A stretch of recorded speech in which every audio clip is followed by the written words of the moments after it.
Aktiv novinarjev Televizije Slovenije, aktiv novinarjev Radia Slovenija in Društvo novinarjev, torej Slovenije ocenjujemo, da novi zakon o RTVS v veliki meri odpravlja anomalije prejšnjega. Zagovorniki tako imenovanega Grimsovega zakona so obljubljali, da bo ta gledalcem in poslušalcem prinesel boljši program, vendar pa strmo padanje ugleda javnega servisa v njegovem okviru, predvsem televizije, priča o nasprotnem.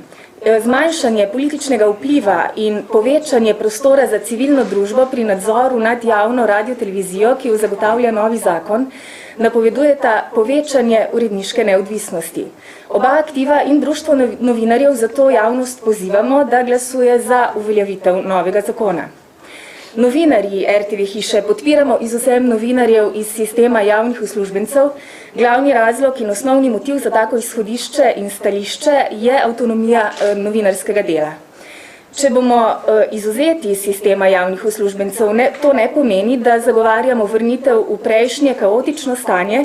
Gre predvsem za nadgraditev obstoječega sistema, ki predvideva tudi neodvisnost od vsakokratnih oblastnih struktur. Menimo, da statusno preoblikovanje javnega servisa, ki ga predvideva novi zakon, ne pomeni grožnje komercializacije in privatizacije, pač pa zagotavlja učinkovito upravljanje in stabilno financiranje. Finančna stabilnost pa je prvi pogoj neodvisnosti javne radiotelevizije. Zakon izrecno zahteva, da se RTV prispevek in druga javna sredstva porabijo izključno za opravljanje javne službe. Vanjo pa je treba pretočiti tudi presežke iz opravljanja komercialne dejavnosti. Možna komercialna dejavnost je jasno opredeljena in nadzorovana.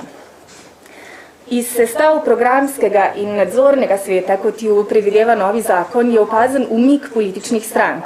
Programski svet bo manj številen, zato tudi bolj operativen, predvsem pa upamo, da svet ne bo več transmisija političnih razmerij v državi. Gre namreč za organ, v katerem bodo ustrezneje zastopani splošni interesi civilne družbe in državljanov, ki jim je javni medij v prvi vrsti namenjen. Novinarji Institut soglasja pri imenovanju odgovornih urednikov, ki ga uvaja zakon, ocenjujemo kot minimalen mehanizem za zagotavljanje uredniške neodvisnosti. Zakon tako lahko beremo kot priložnost za dvig standardov novinarskega dela javne radiotelevizije, ki so v preteklih letih v nekaterih segmentih javnega servisa drastično upadli. Ob tem pa se novinarji zavedamo, da nam avtonomije ne bo prinesel noben zakon, temveč smo za neodvisno novinarstvo odgovorni predvsem sami. Tako, to izjavo smo izoblikovali, kot rečeno, ker smo se nekako čutili dolžni sprejeti to tveganje delovanja in se jasno izreči, in to je pač glas za, glas podpore.